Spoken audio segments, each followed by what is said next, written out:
we go. 3, 2, 1. Bum ba dum bum ba bum ba ba dum ba bum ba dum ba ba ba da ba ba. It's streaming time. Hey, how's it going? It's stream. I'm live. Yay! It's working. Okay. Hello, everybody. We have a whole 12 people. Thank you and welcome. It's Friday. I'm streaming and I'm doing VFX. I got a bunch of stuff done since last time. I wasn't actually sure if I was going to, and I spent way too much time on all of it, but sure enough, I finished the things the day before I was supposed to do this, so here I am, doing this again. I'll be going for about a little bit, maybe just like an hour today. It won't be super long. Just doing a check-in to kind of show off what I did, and then I gotta get back to finishing up the actual video for Monday, because I'm actually starting the release stuff next week, like I said I was doing this week, but then didn't do, because it was not ready to go. It's been a good week. It's been a good solid week. It's been a lot. It's been a lot of days since last time, actually. Time passes much more slowly now that I'm in a brand new area, which was the goal. Fun fact: if time feels like it's moving too fast, you can fix that by just changing everything around you, because your brain actually remembers new stuff more clearly than repeated stuff. It just sticks in your memory more if you experience something for the first time rather than over and over again. So that's the secret to prolonging your life as you get older, is you just got to keep trying new things as long as you can. Man, I just decided to do all of it at once, so the time crawls by sometimes. Welcome to Suffit, that ski freak trait GB, interrogating the cat, fluffy Play-Doh cat also. Halo, Eris, and Nick, thank you guys for tuning in. Since last time we had Allison's mom visited, so I didn't do anything for a few days, but that was fun. And then I have been working on this nightmare scenario over here. And I did it. I got the cloth working. I forgot how to do a bunch of things, and I have this habit of, if something is defying me,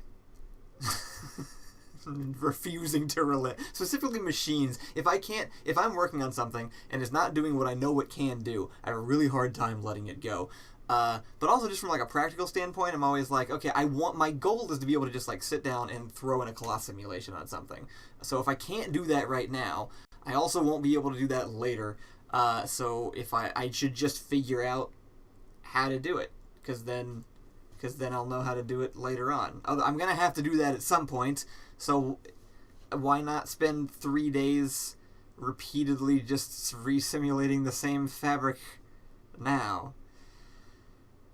I've not slept a lot this week, but it's a weekend and a video's done, and Allison's off for 3 days, so we're gonna rest. My necklace is this just star. It's just a stainless steel star. It's from Skyvault. It's the key prop. Ooh, look at that lens flare. Where'd that go? Come back. This is the key prop from the main character from Skyvault.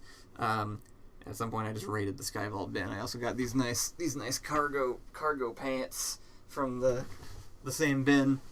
Yeah, I had to custom make this because they don't make men's star necklaces isn't a thing. If you just look up star necklaces on Amazon, they're all these very tiny silver ones, and I was just I just want a star, just a star on a thing, and that didn't exist. So I had to have this 3D printed. I had to design this in Blender and then have it 3D printed and polished, and that's where this came from.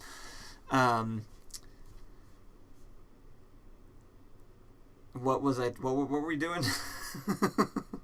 Ski Freak says, I feel like that's just the Blender mindset. Yeah, that I think it'd be really fun to meet Blender people in real life. If there's I don't know how I would go about doing that, but I feel like people who use Blender have sort of the same approach to problem solving that I do, from what I've seen in tutorials and other videos and stuff. which is very like just sort of bullheaded troubleshooting until it works. And as much as I like seem completely out of it and maybe like I'm complaining, I genuinely love doing it, which is why I do it every single time. Hello, Trey. The stream just started. Welcome to the stream. We're going for an hour-ish, and I'm going to show you guys what I did. And I may try to actually redo what I did to kind of show you. The thumbnail does look pretty cool. The thumbnail is actually from a different shot from the same video and is a photo scan and should not look as good as it does. Like that one I just threw in there and I rendered that out as like I'm gonna get another like goofy bad looking photo scan guy, and then it actually turned out looking pretty good. So whatever, this is all black magic. Anyway, this is the new CopyKyle. So if you were here last time, you remember that we stopped on me trying to drape the blanket over the shoulders, which was harder than I expected to... Well, sorry, it really wasn't that hard at the end of the day, and I can show you how I did it. But I had to kind of relearn how to do it right. I spent a lot of time trying to, like, carve it out in the shape around the shoulders so that it would just sort of, like, drop and drape naturally, but it kept looking like it was cut out in that shape, you know, like it didn't look like just a square blanket. It was kind of like dropped on top.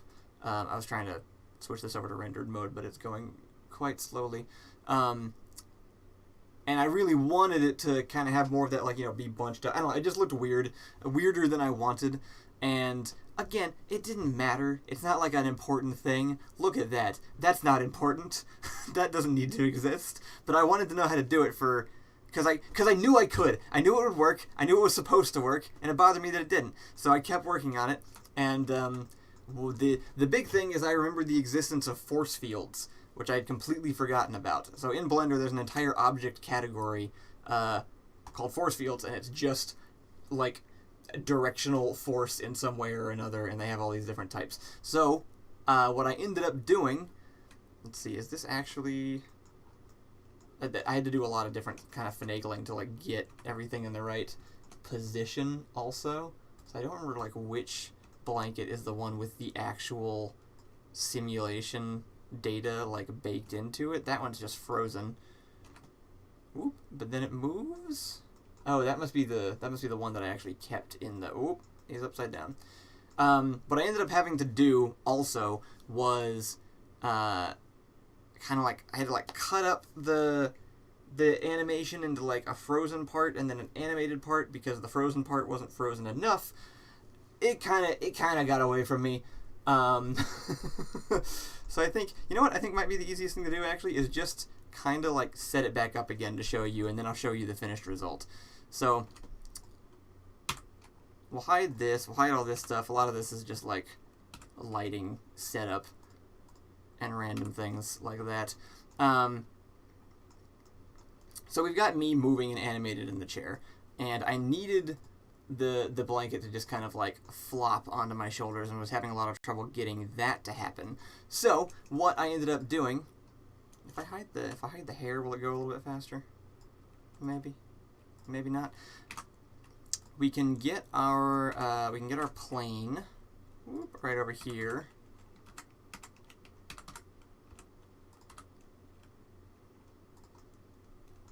And then kind of shrink it down to the shape that we want. So this part I was more or less doing right. I knew I needed it to be just like a rectangle. So we are going to start with the rectangle. And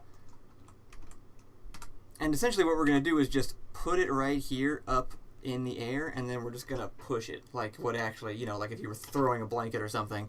The best thing we can do for that, at least as far as I found, is to just add a wind force field, kind of adding some forward momentum to it, so that by the time it hits the CopyKyle, it actually is like coming from the right direction.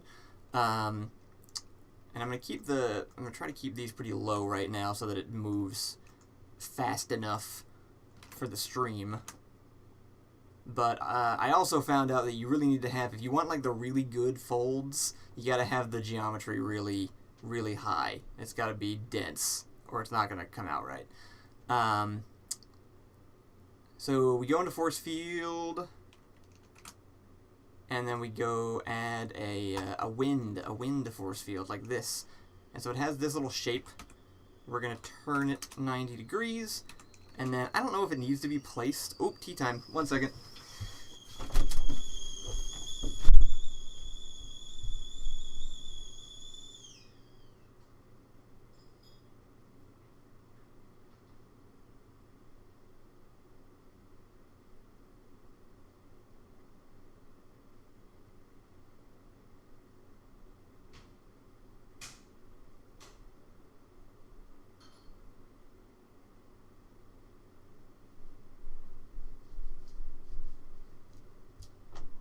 I also did not have my coffee this morning, so I'm pushing through, generating all of this energy internally, which is going to burn me out pretty fast. So I got some tea to try to make up for it. Alright, so I actually know very little about force fields still. I've used them some, but this was like maybe my third time even putting one into a scene.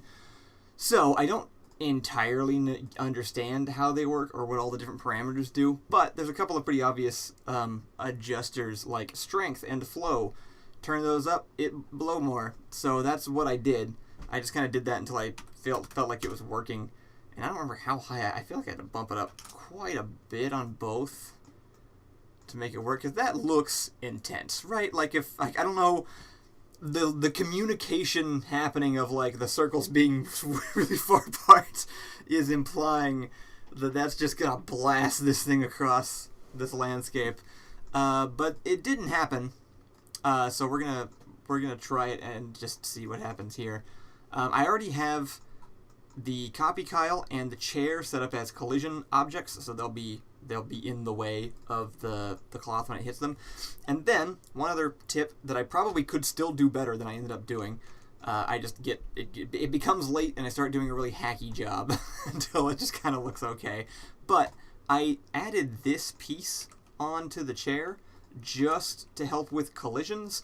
And I really should get more into the habit of, like, if I have something complicated like this chair, where, for example, one of the collision surfaces is a mesh, it's just that it is just a plane, which means if anything clips through by accident, now it doesn't really know what's going on. But you can make a low polygon sort of brick, roughly the same shape of whatever's supposed to be colliding with it, and make that the collider instead. And a lot of times that will really improve the way it looks and the speed of things. And it took me until like the very end of this entire process to realize, oh hey, if I just stick a block there, I'll stop having these weird and it fixed a whole bunch of the rest of the problems too, because it wasn't like clipping in and then getting caught on this one part. Now the rest of it wasn't falling off in the wrong way. And I should have just used a simpler chair model to begin with, so that you can learn that lesson from me. So for now, let's go add, I think I used just the cotton defaults in the cloth simulator. Which, is it set to it? Must be. Whoop. I don't know why it's not, I can't tell if it's, oh yeah, okay, it is. There we go. So we have cotton. I usually put quality steps up at like 12, but I'm going to keep it lower for now. Vertex mass, I was turning down to like 0.1 or 0.2, because that is literally the weight of each individual point. So by the time it's like really dense, that actually increases. That also affects how much the wind catches it, because it's actually defining how heavy the cloth is. So whatever that's set to, the more you subdivide it, it gets heavier and heavier with every subdivision. So you then have to adjust the weight accordingly. And I've not figured out how to like accurately convert the vertex mass to like the actual weight of whatever piece of fabric you'd be using. So it's just kind of, I just kind of am eyeballing it and seeing if it moves. Thankfully, I'm imitating a blanket I own, so I'm pretty familiar with like what it's supposed to look like when it's bunched up. So then we'll go down and we'll bump up the quality of the collisions a little bit. Distance is the other really big important one. I'd turn it down to 0.001, if not lower. And then self-collisions, I do the same thing. And that just makes sure it's always, for some reason, it's expecting like much larger objects for the claw simulations, even though to scale, this is the size of a person.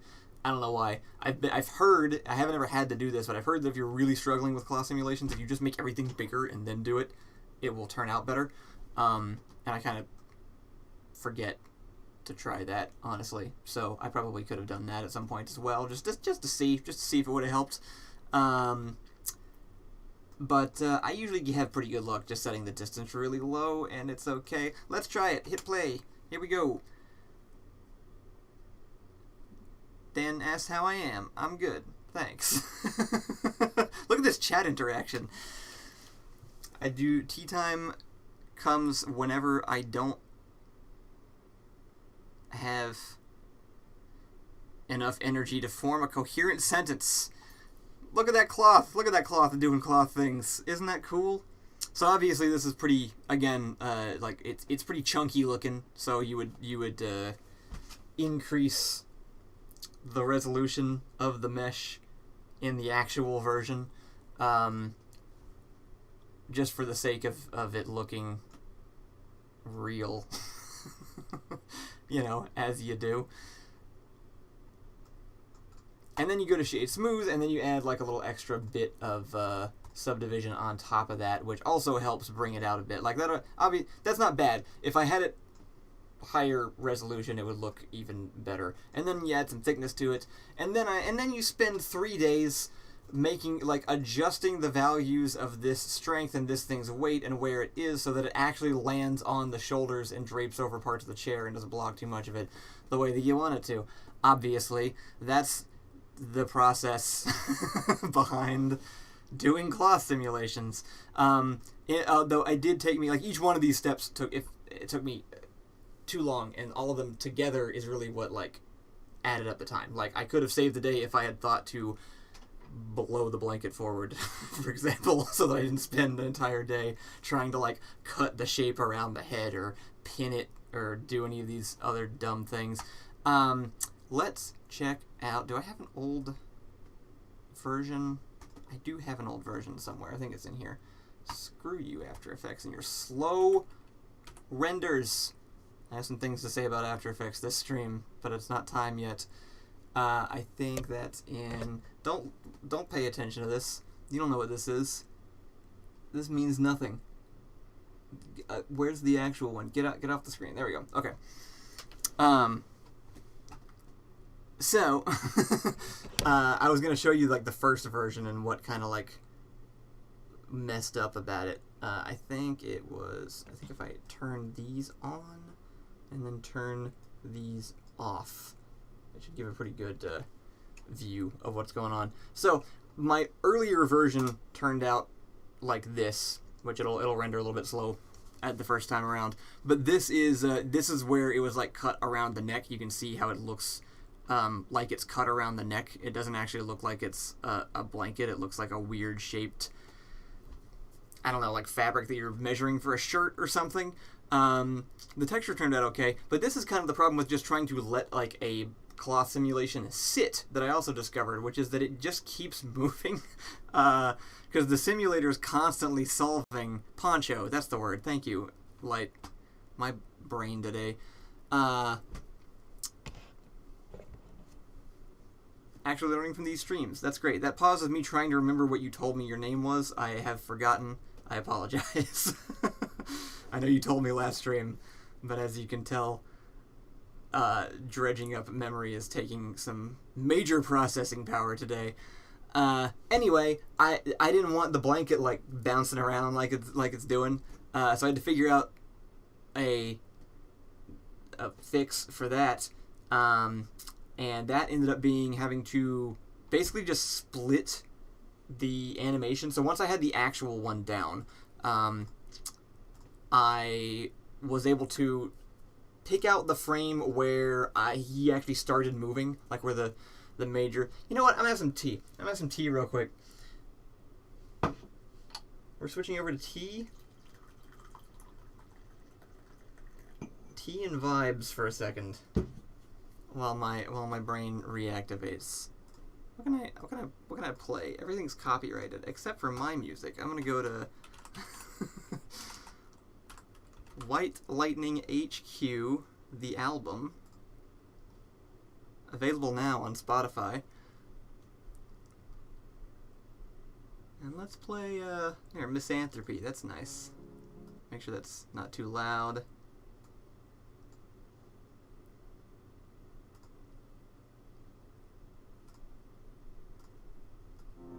Whoop. There we go. Welcome to my chill, cozy stream. With music that might be too loud or too quiet, who can tell? Not me. What do you think, I monitor this? Eric says Kyle does things in Blender the same way I do math. Thankfully, my job does not, like, put any major social systems or people's lives at risk or anything. Like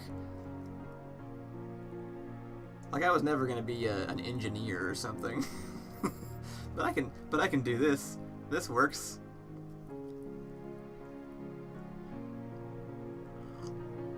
Shorty Hat says, thanks from Down Under for being a top bloke and all the entertainment you provided over the years. Still can't stop rewatching that first self-fulfilling idiocy video. Thank you so much. I really appreciate that. I'm glad that even the old ones hold up.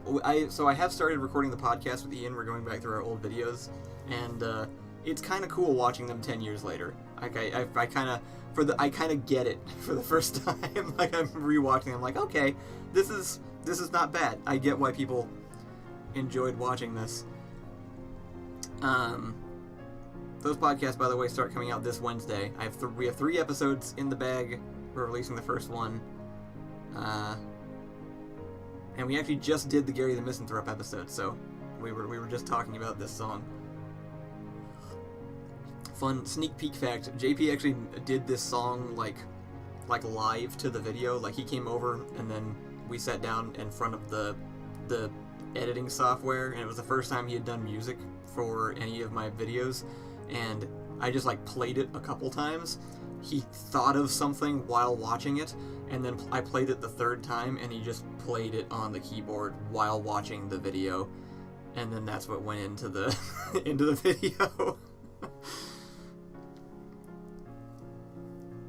Trite asks, in TGT, was it ever explained why Spectacle and the Justice had a falling out? No, I was planting that for later, and just obviously haven't gotten to it yet. So, it's been a major part of the plot and pretty much at every iteration of the script. Even with the script changing so much, which I talked about kind of in some of the last streams about how many versions of the script I've gone through. So it will be addressed once that comes out. All right. Starting to recollect myself. Just needed a pause. Sometimes your thoughts just get off the tracks. All right, no more music. Music time is over. I actually just got a suggestion for stuff. It said The Walking Dog has great DRM-free music. I'll look that up. I could use some stream music. It feels silent on my end. I don't know if it feels weird on the other end or not.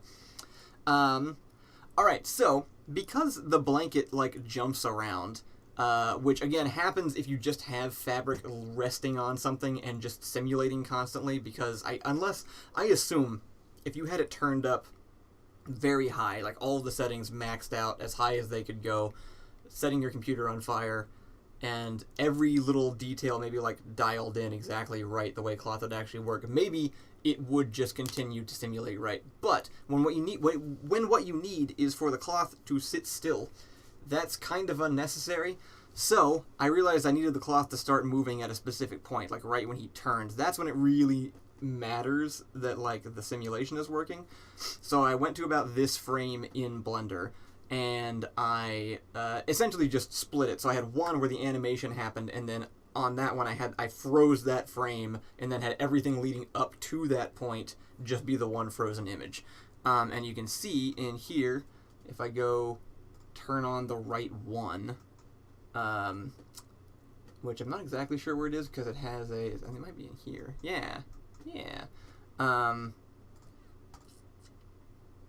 I can't tell if that's like in the right blanket mesh. I added bones to the blanket, so that I could make it kind of sway still. So the final version, which I haven't shown you yet for some reason, looks like this, where the blanket is fairly still, maybe a little bit too still, and then moves when he turns, and then there's the gunshot.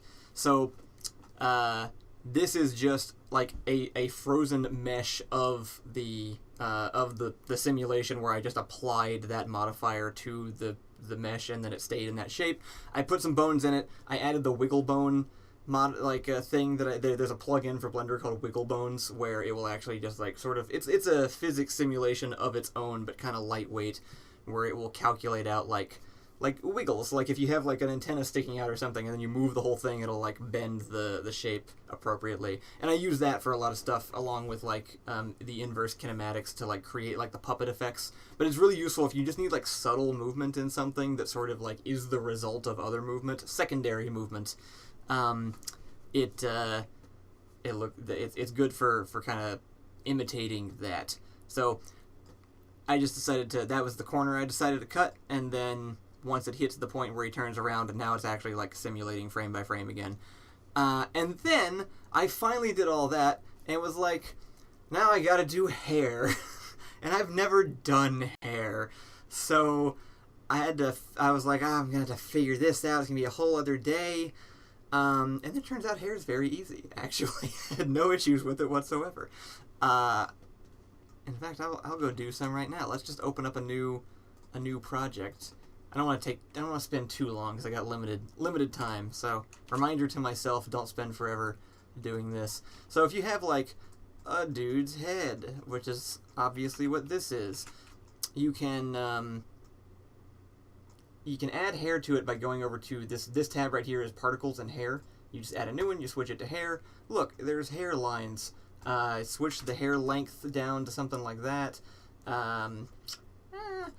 If you go in render, you can pick like the material. There's a node in Blender that you can just add called the principled hair texture or something, and it just makes the thing react to light the way hair does. So you can just throw it on the hair simulations, change the color, and you're good to go, which is what I did. I go over to children right here, which is like it like gives you like 1,000 particles, but so that you don't have to make it like 8,000 particles so that it looks full enough, you go to children and then switch over to, I use interpolated usually, and I honestly turn the render amount down because that seems a bit much sometimes. And it just kind of like references each hair and goes like, for each hair, create 10 more that do the same thing, basically, so that it saves on data. And so at this point we got a little fuzzy ball. If you want to move around, like if you want to style the hair, Blender just added a tool to do that. You can just go down to this particle edit mode, and it just gives you a little comb, and you just comb the hair, whatever. You make your own little like weird McDonald's mascot. And so this is basically what I did with CopyKyle. I did this. I took the top faces of the head and then just like copied them and then used that for like where the hair was going to come from. Generated it and then just split it down the side and kind of shout out to Ian for having easy hair to simulate. And then I went in and kind of did like a little bit of styling, and then you can even, if you want it to be like variable length, you can go chop some of it off like that. You can grow it. There's a few different things you can do with this tool. It makes it incredibly easy.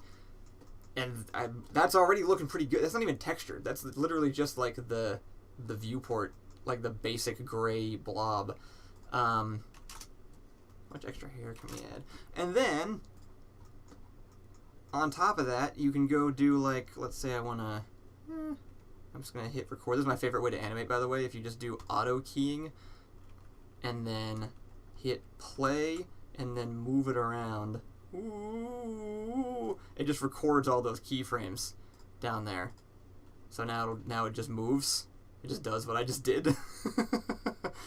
And if that's like too jittery, you can go into the graph editor. And then I think is it O? No, is it Control O? Oop, I guess not. Alt O. There it is. Alt O is the shortcut for smoothing. You can hit that a couple times, and you can see the this graph kind of get smoother, and then it just kind of smooths it out. So I use that for the puppet movement all the time too. Actually, the entire the Phyrexian Obliterator, like the big creature in the Magic video that like you know, that one, the one that does that. It's that was just, I just animated that in. Oh wait, no. I'm about to lie. I didn't do that at all. I did not animate that way. I did that with motion capture data. There are other things though. I think Krobus is one of them. Krobus in the Stardew Valley video, where I just grabbed the bone and I just moved it around like on the screen and then recorded the movement. That was it. Anyway, now that that's happened, we can go into here with the hair and check on hair dynamics, and then a lot of its controls are basically the same thing as the fabric simulations. So it has its own collisions, it has its own distance with if there's something to collide with, which I guess we could add a little something just to see like what happens. Give that some collision information. Yeah, that looks pretty good. Adds its own cache thing, and then you can just do like the frames you want, bake it, which should go pretty fast because nothing else is going on. The MTG monster was in fact motion captured, but I did motion capture it in kind of a fun way. Alright, there we go. So the hair kind of flops down, and then it just moves. It just moves along like that. That's how you do hair. It's that easy. And you can go in and change, obviously, like you can clearly go in and like craft like specific hairstyles. You can make it like, there's ways to like add curl to it. You can change the actual gravity, the hair weight, make it actually work. I just left it on the defaults because I didn't need it to be anything special. And yeah, this was the result. It's just kind of hanging off the top of his head, and then it moves when he turns, and that's all. That's what I needed it to do. Looks good. The MTG monster, which I have an entire video about that isn't released. Like it's 90% edited, and I just haven't finished that for some reason. So maybe I should do that. But it is motion captured, but I motion captured it like a puppet.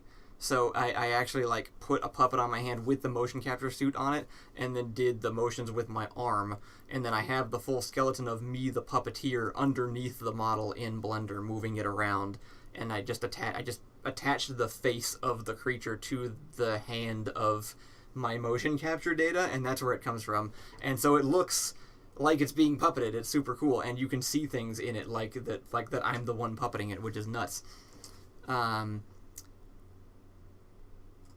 Anyway, that's basically this whole shot, and then I pop in and shoot him, and as you can tell, I in fact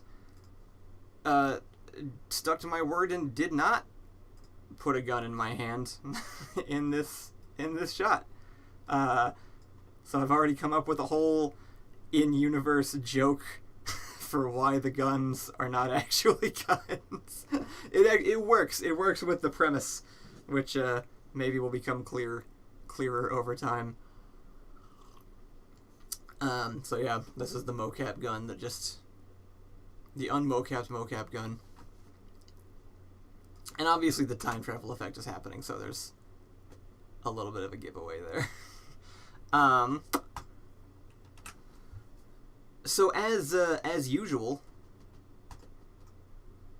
the highlight of this entire process was an entire shot that I did not know I was going to make, and looks amazing, and that I did very quickly in like a day.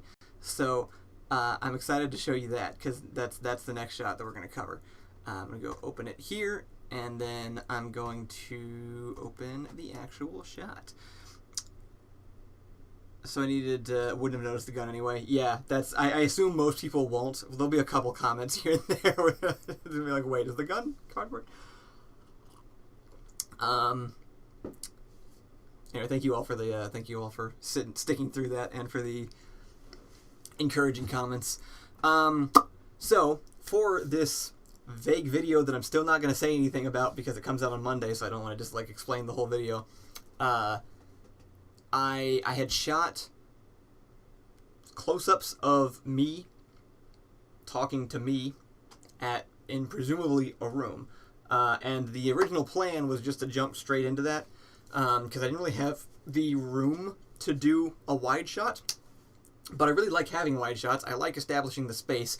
And this thing happens where when I'm building a background for a close-up shot, it ends up looking pretty cool from a wide shot because I just build the whole room. And so then I start getting excited about, like, ooh, I could get, like, shots from over, like, as if I'm on set in an actual location. It's like, oh man, now I really want to, like, get other shots in this room that doesn't exist.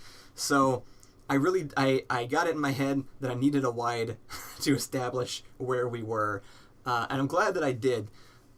Because it also got me to set up my motion capture suit and get some more of my like workflow done. So I have this like out and set up plugged into my computer now, so I can just throw it on. And I was just going to show you how I got a wide shot with no footage of me. So this is the wide.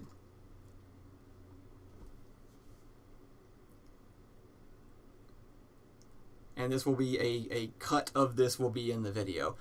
There's no footage in this clip. This is 100% CGI, including both me's, and I'm so happy with it.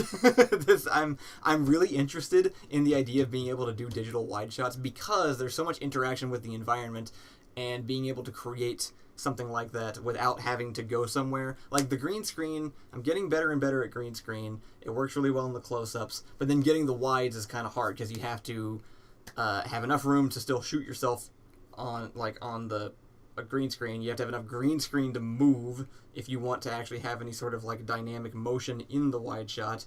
And then you still have to match that up afterwards to like whatever background you're making, which sometimes can be harder than like doing things entirely digital. So what I did for this, I knew I shot the other ones very dark, and I knew that I could probably get away with making an entirely CG thing without having to put too much detail in it, because the light would be really directional, and like single points of light are way more forgiving.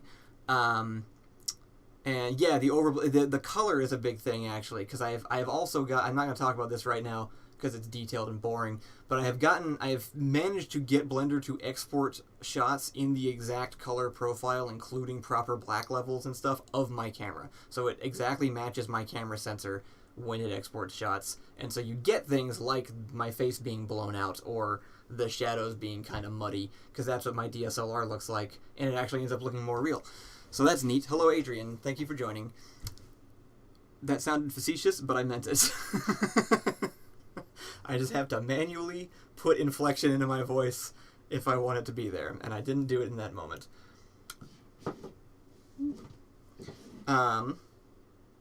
One sec, I'm stopping my phone from making a horrendous noise that it's about to make. Cool. So yeah, so the way I did, so I had this room that I was setting up already, because I needed the backgrounds. And so I was kind of spacing all of this out, so like the actual room construction isn't interesting. I was building this and then also remembered that I just had this like asset with these light panels up on the wall and stuff kind of sitting around, so I just grabbed that and threw it in. So I didn't actually build this room. I went in and modified some of the textures to make it look more realistic. But then I had to put myself into it. So all I did was I had Allison photo scan me in both outfits, sitting in the exact position that I was going to be sitting in. So we didn't do like full on T-pose. I just put the outfit on and I just like sat like this and then had her do a full scan. And for that I used something called Polycam, which is this really cool service / app. I think I pay like $6 a month for access to it. And on the iPhone, you can use it with other devices, but the iPhone is nice because it has this LiDAR. It's got like a, I don't know what it is. It's like an infrared thing. I think in my mind I compare it to like how the Kinect used to work, where it can actually like see depth to some degree. So it uses that along with the photos that it's taking to actively reconstruct the model pretty close to in real time. So you actually can see how good of a model you're getting.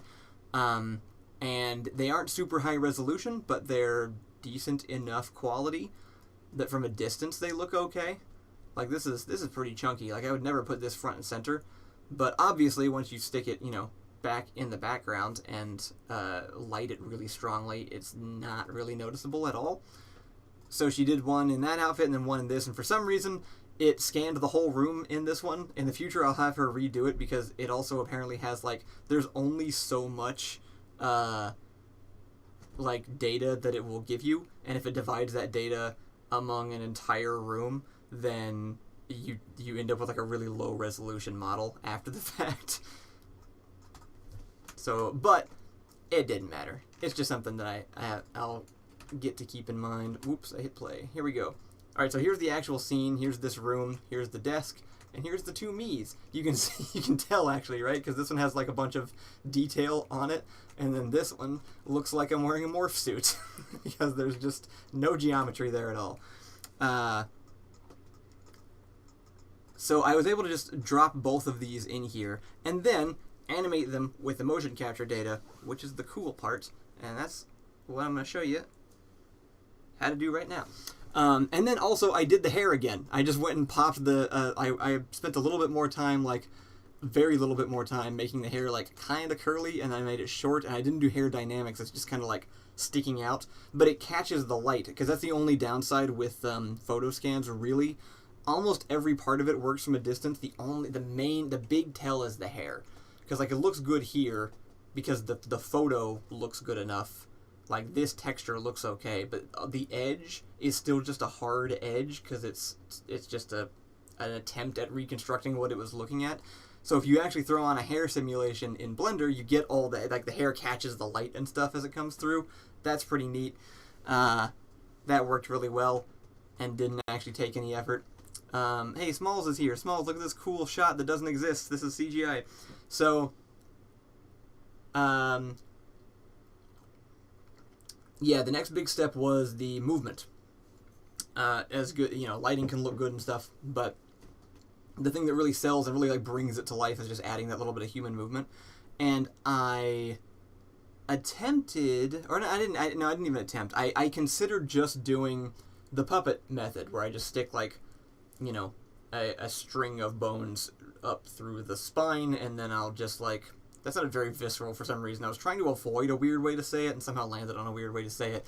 I add a basic skeleton, and then I will just do what you saw me do earlier, where I just grab it and move it around, and then smooth it out, and then try to sell that as motion. But it looks puppety, because it is, most of the time. I've gotten away with it a couple of times with really basic movement, like in that one shot that I showed off from the guards themselves 2-3 years ago, or whenever that was. But I wanted to start doing motion capture, and I have a suit, and I want to be able to just throw the suit on, do a thing, and then have that performance in the computer in minutes. I wanted to be able to do that. So this was my practice doing that, and I think I got it fast enough that I can do the same thing I did before and open up a new file and just kind of show you how that works. So let's say I wanted to animate the one of me in the suit jacket. I can just go bring that in with import obj, and this was just a one-off, so it's not in my library yet. We'll go to Blender and Door Monster and this project file.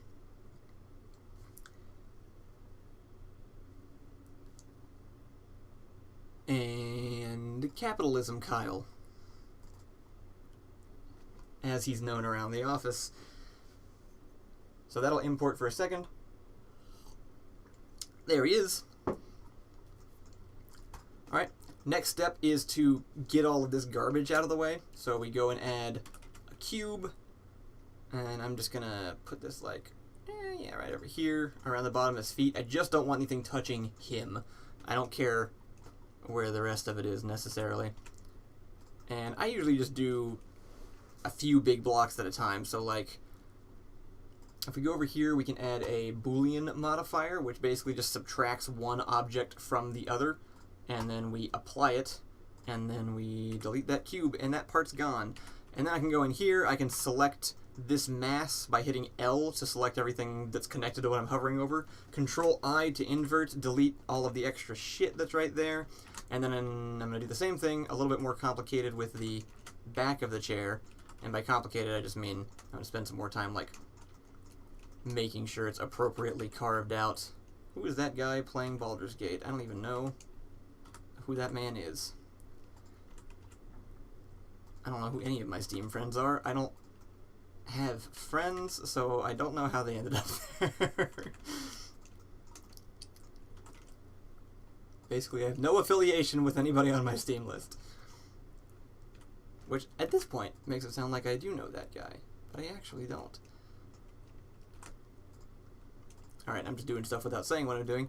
Adding some loop cuts. And then I'm going to extrude these. This is literally just, I'm just trying to, like, section off the area that isn't my body. So we're going to highlight those. I'm going to bevel that just to make it a little bit more following the curvature. And that's probably close enough. In the version I was using, I knew I wasn't going to see back there anyway, so it doesn't matter how good it looks. And then we're going to do the same thing. Make a Boolean again. Select that. So when you start seeing this happening, it's because it doesn't know what's going on. And so I just adjust it until it gets it and hope that it doesn't crash in the process. So right now I'm just gonna raise it. I'm just gonna scale it on the z-axis until something clicks and it makes sense. That's what I did last time at least, but genuinely, oh, there we go. Sometimes it takes a while for it to figure that out. That seems to be working, so I'm going to apply that, and if I delete this, hopefully that's gone. There we go, we got a me. And if I switch over to rendered, one of the rendered views, you can see the texture on there too.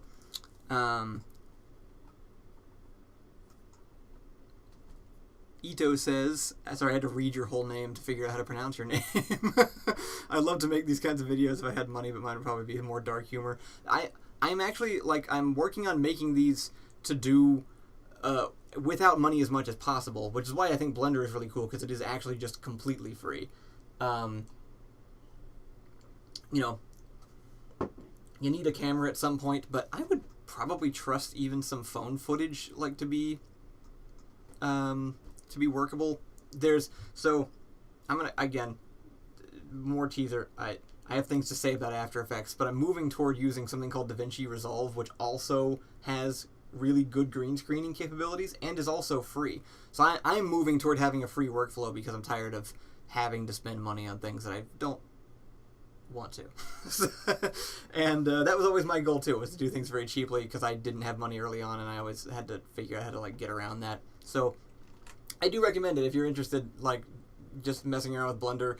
Honestly, it's taught me more about cameras than working with physical cameras has, because it's given me just a lot more of a way to, like, pretend I'm setting up shots, and it's had some cool benefits. Main issue is I don't want to reveal my face on camera. That's also totally understandable. I just wanted to do it bad enough that I did it anyway, even though I also was, like, not super interested. I just did it, which I can't necessarily recommend, because I don't know what your, reasoning is or anything, or you're very allowed to not want to be on camera. That's fine.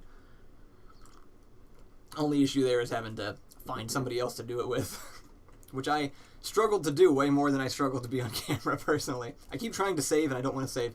Okay, so the next thing is I want to put a skeleton in there. So my idea was, I was like, if I just scan myself in position and then I can just and then I motion capture myself starting in the same position and then do the movement, then I should just be able to pair the model to the skeleton and it should just move from that point, rather than having to do a full rig where the guy's in the position and then you do the...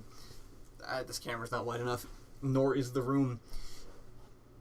Anyway, I didn't want to do all that, and then you have to put the starting pose, and I just thought I could smack them on top of each other and it would work. I had to get an extra thing to make that work, but I did, and I can tell you what it is now.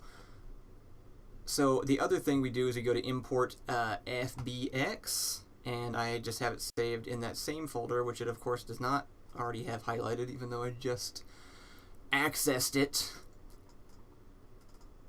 So inside here, I've got this FBX file with my motion data. Whoops. Forgot to check a box. Gotta remember to check those boxes. Alright, so we have this, and then when you're importing when you're importing an armature, you want to go down and turn on automatic bone orientation, or they'll all just be pointing any which way for some reason. Alright, so we have this. That is its default position because that's how armatures work. This is all of the keyframes from my entire performance. I think the one that I want is somewhere around like there. I think that's the start point I used. And then I just like roughly deleted all of the keyframes down here that I didn't want.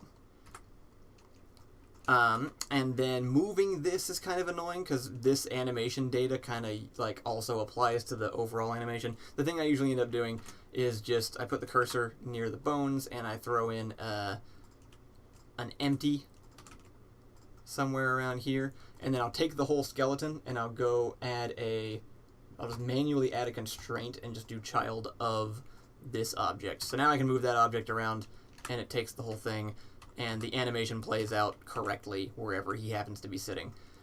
Thankfully, the size, Polycam and the motion capture studio that I use, which is the company's called Rococo. It's the only affordable motion capture suit, and I was only able to buy it back when I was actually making money, so thankfully it still works, and hopefully it doesn't break, because I won't be able to get another one. They've already vastly improved on it, and I will never get to have that one, at least not anytime soon.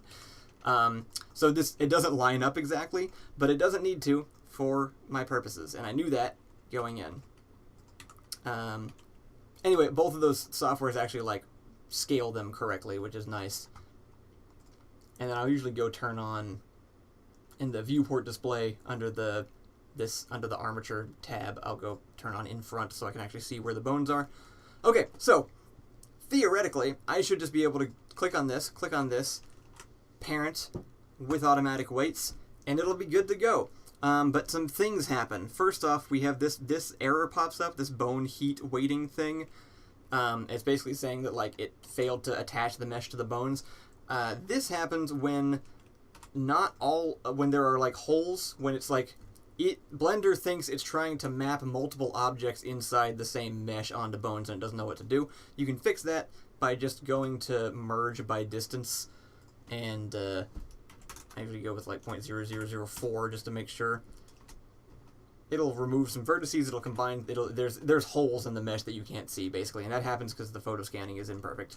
So if I do it now, it should attach to the mesh, but it will also do this fun thing. Why does it do that? That's pretty weird, right? That's not what shape the skeleton's in.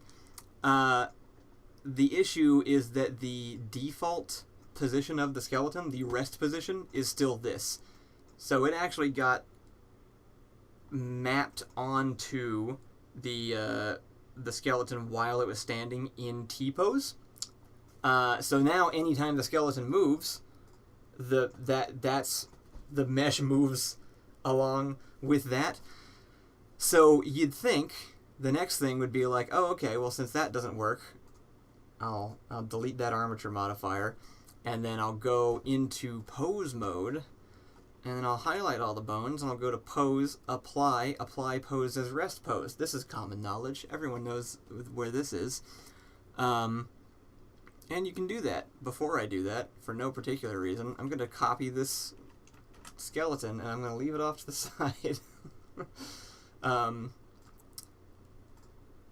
So in pose mode, you highlight everything, and you go, apply pose as rest pose.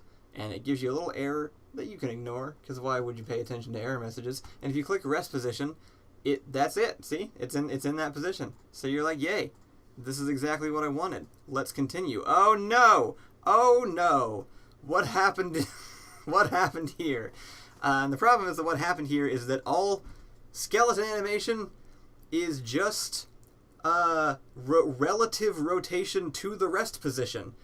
So if you reset the rest position while animation is applied, it will just reapply that animation on top of the new rest position. So now the animation is broken. So now you're fucked. What do you do? Well, the thing you do is you go download this add-on that's very easy to add because Blender makes it super easy to stick anything else in there that you want, and it is called GYAZ. Yes, GYAZ Gaz Animation Tools. In case you're interested and you want to find that specific thing, you install it with, you go to Edit Preferences to install. If you're unfamiliar with Blender, this is how easy it is. You go to Preferences, you go to Add-ons, you go to Install. You have your folder wherever you put that stuff, and you click on it and you click Install, and then it's in there. And you don't have to restart. You don't have to do anything. It just puts it in there, and it's good to go. I had some trouble installing this one, but just because they structured their zip file wrong, all you have to do is go take, like, if you burrow all the way into the zip file, there's a bunch of, like, these .py files. The only thing that should be in the zip file is a folder containing those. Remove the rest. You can install it. It will go right in. It'll be fine. So I did that. So the thing that we got to do now is we go to object mode. We'll turn this back on. So we've got our original here, and then we've got our fucked up version here. And the animation tools adds this little thing on the side. Is it this? No, that's Rigify. Photographer? Why is it not there? Maybe I need to... Well, maybe I'll get to show you after all. Preferences, add-ons. Yes. Yeah, it's not there. Weird. Did I accidentally open up like an old version of Blender or something? Project files, Blender, essential plugins. Here it is. And then you just check it on like that. Yep, and there it is. So we're going to take the first one, the one that is functioning, and then we're going to take the new one that we changed the rest position on, and then we're going to go over here to retarget at the bottom of this whole thing. None of this matters except for retarget. The location bone, so there's one bone in a skeleton that controls the location data of the whole thing. It usually has its own name. You have to go into pose mode and click on it to see the name of the bone. I happen to know that these are called hips with a capital H, which matters, or it won't work. Scene frame rate is, I think it's 30 right now. It should be 24, but it is 30, so we're just going to leave it at that. And then I do correct location keys also, because I think otherwise it will do the animation but won't change anything about the location. So if that's involved, you might have to do that. Then you click OK, and then it's going to think for a minute, and then it should just work, which I think it did because it looks like there's only one, which means they're overlapping. So if I go and hide the first one, which is this root instead of root 001, this should now be our skeleton. If I go to rest position, fuck, that didn't work. Why didn't it work? You're making me look bad. Maybe this is the right one? Rest position. Okay, I just had the wrong one. It's fine. Yeah, so this is, I'm clicking rest position. This is now the rest position of the mesh. You jump back to pose, and it's doing the animation. So now, I can go to frame 1, I can click on this, and click on this, and then I can parent with automatic weights.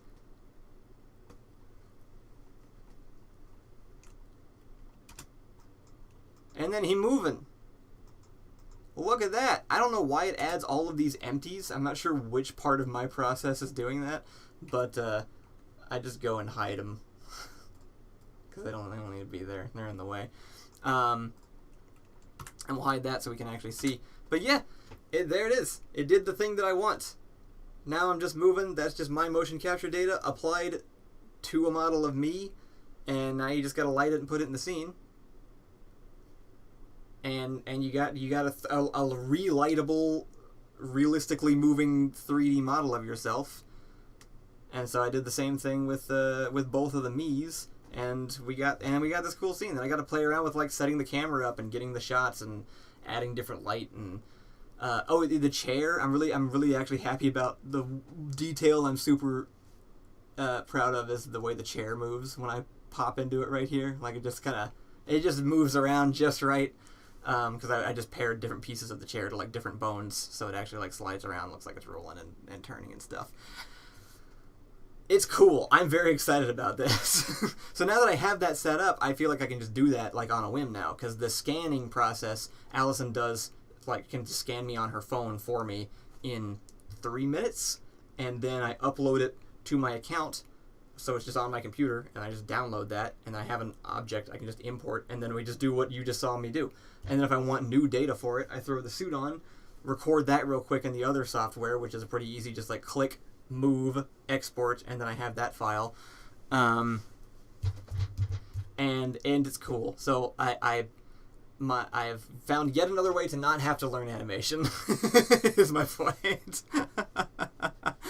Small said, this seems like a lot of extra steps for not making an A-pose. Making an A-pose is frustrating to me, but also the main reason is that because I'm working with photo scans, if I were to scan myself in those outfits, especially with like loose fabric on and stuff, and be in this pose, I would then have to bend myself into this pose, and like fabric folds change dynamically as you're moving, your skin bends differently, things like block light from each other differently. It looks much more realistic if you can put yourself in the light that you know you need to be in and scan yourself in that position, because then everything's in the right place.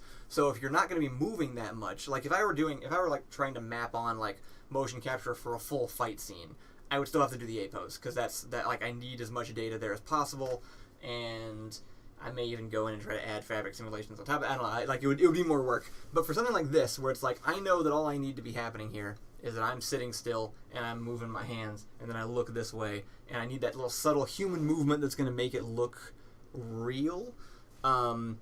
This is actually way faster for a much more realistic looking result. So that's why I like it. That's why I think it's really neat. And if I had it to do over again, I would, and maybe I will even request this, if I had the photo scan request process to do over again for the guards themselves, I would have just had people scan themselves standing still. Because also, when you're out like this, you got to get the arms and the hands and stuff, and people tend to move those, and the scan doesn't come out right. But if you have somebody just like, hey, just go stand casually like this, now you're just scanning like a mass, like one just kind of like block, more or less.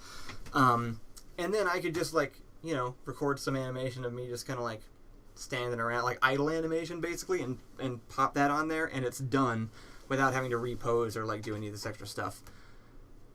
So yeah, that's what I'm excited about. Also, I hate After Effects. In conclusion of this video, I learned a very valuable thing the last few days, which is I'm not sure I would have picked up on it before, because I'm really bad at noticing when I'm uncomfortable or don't like something, which is, I'm just working on that in general. But I think I really kind of despise After Effects. The worst parts of working on this were having to bring all of my footage back into After Effects and try to reline things back up. I've used it forever. I'm very familiar with the tool, so I can use it relatively quickly. And so I've always thought, like, well, I don't want to switch to something else because it would just be a whole process to, like, learn a new thing. And After Effects is just faster than some of that stuff. But I'm not actually sure that it is. It takes several hours for me to render, to, like, complete and render out even the VFX footage. Like, I still forget to this day that there's, like, an entire extra half day of work on just processing green screen stuff. That's all After Effects. It's all really frustrating bringing the footage back into After Effects and trying to like recomposite there, because like frame rates get mismatched and like After Effects crashes, and it's just, I don't know, it's just a bunch of stuff that I realized, like, it's for some reason yesterday it clicked where I was like, man, everything I don't like about this happens in After Effects. Maybe I should stop using After Effects. And so I'm gonna try. I'm gonna try to stop using After Effects. I really enjoy doing stuff entirely in Blender, like this shot. No part of this shot is After Effects. This was just done in the software and then rendered, and I can just drop that onto the timeline and be good to go. And I would love to do that more. So I think I'm gonna try that more. There are some things where it does just make more sense to composite afterwards, like close-ups, because it's just a thing of me in front of like a static image. So re-rendering every frame of that is not very time efficient. But once the keying is done, you could do that in the editor. Like, you could just like put two pieces of footage on top of each other and it's good. So I'm also looking into DaVinci Resolve, which is a free unless you pay for the studio version, which gives like a couple extra features. Editing software that also comes with a compositor that uses nodes like Blender does, but for like doing 2D compositing. So I think I'm just gonna learn that. I've already seen some like tutorials for green screening. It looks like it probably works better than After Effects does anyway. So I'm gonna give that a shot on my next one. I think I'm gonna take time and actually learn how to do the green screening part and see if I can just cut After Effects out of my workflow entirely, because I don't like it. I don't know what the point of that was. I guess if occasionally examine the things that you take for granted in your life and find out if they're actually making you miserable, because they might be. Because I love doing this, but every single time I'm always like, oh, I feel like I end every one of these projects just like harrowed at everything that I had to go through and so annoyed at all the little nitpicks. And that never happens in Blender. It only happens in After Effects. It doesn't happen in Premiere either. So, yeah, I'm going to try and I've been wanting to jettison Adobe products for a while anyway, because they're not that good, and there's no support for them online either for some reason. Like nobody who does use them wants to like share their knowledge with anyone. Whereas Blender is like a puzzle everybody's trying to collectively solve, and anytime somebody discovers a new thing, they go online to tell everybody. So it's great, because if I want to do something, I can just kind of look it up and find out what anybody else has tried. Anyway, Ito said, how do people get on your team? Have you hired anyone to help you with editing? I have before, but I do not now. I currently have no money. It is just me. Most of my original crew is kind of doing their own thing. And even before that, they weren't really helping. For most of Door Monster history, it was me doing the editing and everything. Matt ended up helping a lot with post-production stuff. That was like the first big one. But all the VFX stuff has just been my specific passion. So, honestly, even if somebody, don't get me wrong, if somebody else showed interest, I'd be all over it. Like, if anybody else, like, if Ian was like, I want to learn Blender, I'd be like, this is what we're doing every single day. But I've definitely, it would take a while for someone to catch up. So it's just something that I do because I like it. And people show up on set very excitedly, and they help me get my footage, which is really all I need, because that's the part that, is actually hard to do on your own. This feels much more attainable to do on my own. Because this shot right here, I'm still looking at it, you're not. But this shot, I made in a day. From start to finish. It didn't exist at the beginning of the day, and it did at the end, and that's cool. And I want more of that in my life. So, that's the goal. Thank you guys for tuning in.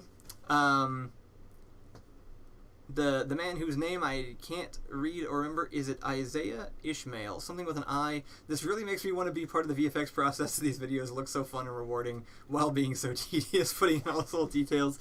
It's definitely got to be a passion thing, because nobody else that I try to talk to about it is interested, which is why I do these streams. Because on the internet, if you just talk about something for long enough, other people will show up. So that's why I'm doing these. Because yeah, I find every little detail of this fascinating. Because I just like being able to create something from nothing. I don't know. It's fun. I am a witch. Thank you. Thank you for acknowledging. Ahem. Anyway, I think that's it. I'm going to head out. On Monday, there will be this sketch.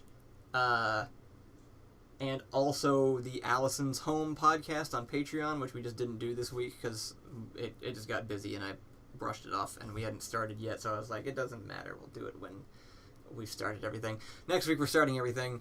Wednesday, the first Death of YouTube podcast comes out. That'll be on Door Monster Podcast YouTube channel and also on Spotify and all that stuff.